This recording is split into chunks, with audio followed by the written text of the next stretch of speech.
Miranda, are you still going to live in that house? I froze at Stacy's sudden question. The way she looked at me made it clear it wasn't a casual inquiry, it was laced with contempt.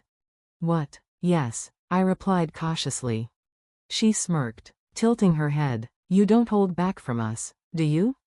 Confused, I frowned. What do you mean? Wow, she sighed dramatically, her tone sharp and mocking. So you really don't understand what I'm saying? You're dumb. Her words stung. My younger brother's wife had never been this blunt with me before. She had teased lightly in the past. But this was cruel. Then, with a condescending glare that made my stomach twist, she leaned in and said, I'm telling you that a low-educated person shouldn't live in a mansion. The words echoed in my head like a slap. For a moment, I couldn't move, couldn't speak. I just stared at her, stunned, my chest tightening with disbelief and humiliation. Before I could respond, the door to the back room suddenly slammed open. Colin stood there, his face flushed with anger. Hey, Stacy, what are you saying to my sister? Her eyes widened, panic flickering across her face. But before I could even register her reaction, my mind drifted back to everything that had led to this moment.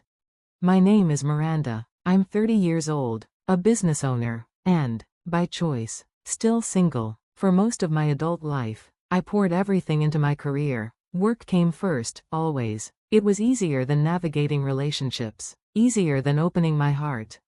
But despite the long hours and sacrifices, I was content. I lived with my mother and younger brother in the house we had all grown up in, a house filled with warmth and laughter.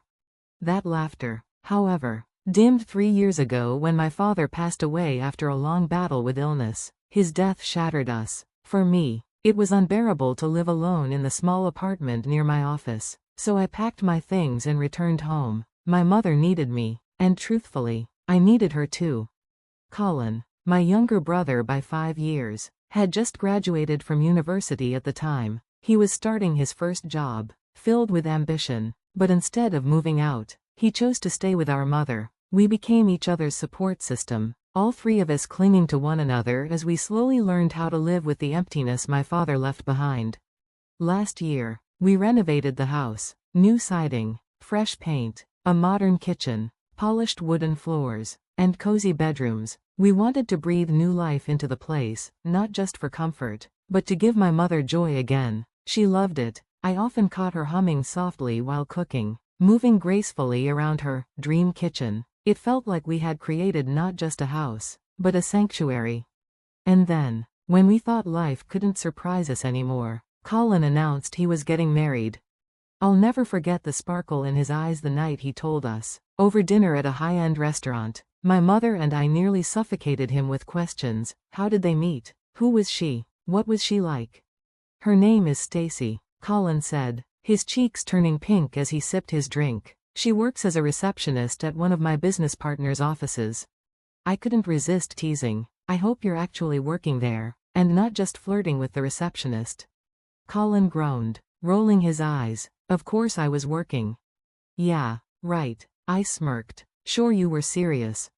We laughed, the air bubbling with excitement. My mother's eyes shone with happiness. She couldn't wait to meet the woman who had captured her son's heart. A week later, he brought her home. Nice to meet you. My name is Stacy, she said, her smile radiant. She was undeniably beautiful, graceful, poised, with a charm that filled the room.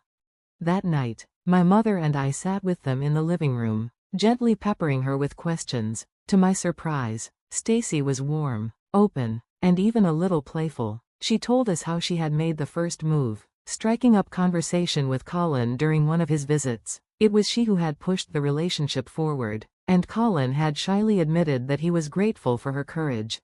I found myself liking her immediately. When she laughed and said, I'm an only child, so I admire how close you two are. I hope we can be like sisters, Miranda. I felt my heart soften.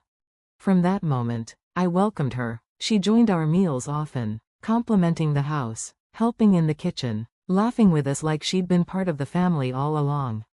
Eventually, she moved in after marrying Colin. My mother and I celebrated, convinced that Colin had found a wonderful partner. The house felt fuller, warmer, at least, at first. But then, small cracks began to show.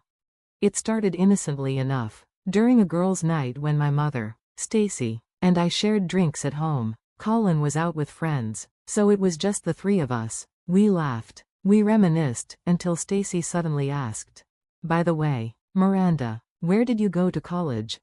I smiled faintly. "Oh, I didn't go to college. I started working right after high school." Her glass froze halfway to her lips. "What, Miranda, you're a high school graduate?" "Yes," I admitted quietly. The air shifted instantly. Something cold flickered across her face. From the very next day, everything changed. She ignored me when I greeted her in the morning. She spoke normally to my mother but treated me with thinly veiled disdain whenever Colin wasn't around. Alone with me, she was cruel. I never thought my husband's sister would be just a high school graduate. It's embarrassing. What will people think when I introduce you to my relatives? You should have gone to college. Oh, wait, you probably couldn't get in, right? That explains a lot. Another day, she sneered. Pathetic. 30 years old, single, and still living at home. You should try a marriage agency, though with your looks. Maybe you shouldn't be too picky about men's appearances. Every jab was like a needle. She was a completely different person from the smiling, cheerful Stacy who had once called me her sister. I almost admired how skillfully she had hidden this side of herself. Almost. Day by day, my resentment grew. And now, at my brother's wedding, she had crossed the final line, openly mocking me, belittling me, telling me I didn't deserve the home I had built with my family. And just as the sting of her words burned deep inside me, Colin's voice thundered across the room. "Hey, Stacy, what are you saying to my sister?" I tried my best not to be alone with Stacy after that night. I increased my workload, volunteered for extra projects at the office, and often stayed late. By the time I got home, my mother would already be in bed, and Stacy would usually be shut away in her room. It was easier that way, less chance for her sharp words to cut me again. I should focus on my future, I told myself over and over. If I keep my mind on work and stay busy, maybe Stacy will grow out of this, maybe time will soften her attitude. With that hope, I endured. Days turned into weeks, and before I knew it, several months had passed since Stacy moved in. She seemed to settle comfortably into the role of a full-time housewife, helping my mother with meals and keeping up appearances in front of Colin. To him, she was still the cheerful, supportive wife, but when it was just the two of us, I saw the truth in her eyes. The day of my brother's wedding finally arrived. It was the event they had been planning for months, choosing the venue, the menu, the decorations. Despite everything, I wanted to support my brother. He was so genuinely happy. And seeing his smile reminded me of the boy who used to tug on my sleeve when he was little, asking for help with his homework. The wedding itself was beautiful, fairy lights strung across the garden, music floating in the air, and guests dressed in their finest. I watched Colin beam as he slipped the ring onto Stacy's finger. For that one moment, I put aside my resentment and wished them well. But peace never lasted long where Stacy was concerned. After the ceremony, as the guests mingled and laughter filled the air, I slipped into a small waiting room reserved for family. I just wanted a moment to rest before heading home. That was when the door creaked open, and Stacy stepped in. "Ah, Stacy," I said politely, trying to keep things light. "Thank you for the wedding, it was beautiful. I suppose there's an after-party planned? Have fun. I'll head home now." I thought she'd smile, exchange pleasantries, and move along. Instead, she closed the door behind her with a sigh, her expression sharp. "Miranda," she began, tilting her head, "are you still going to live in that house?" I blinked. "What? Yes, of course. Why wouldn't I?" She folded her arms, her lips curling. "You really don't hold back, do you?" "What do you mean?" I asked, my patience thinning. Her sigh was heavy, dripping with mockery. "It's unbelievable that you don't even understand what I'm saying. Honestly, no matter how much I talk behind your back, you never catch on." Her words hit me like cold water. So it was true, she had been mocking me all along, not just in private moments but also to others. "What are you implying?" I asked quietly. Stacy smirked. "I'm telling you that someone with only a high school education shouldn't be living in a mansion. It's wasted on you. People like you don't deserve such luxury. I froze. The audacity of her words left me momentarily speechless. Then anger welled up. Are you making fun of me again?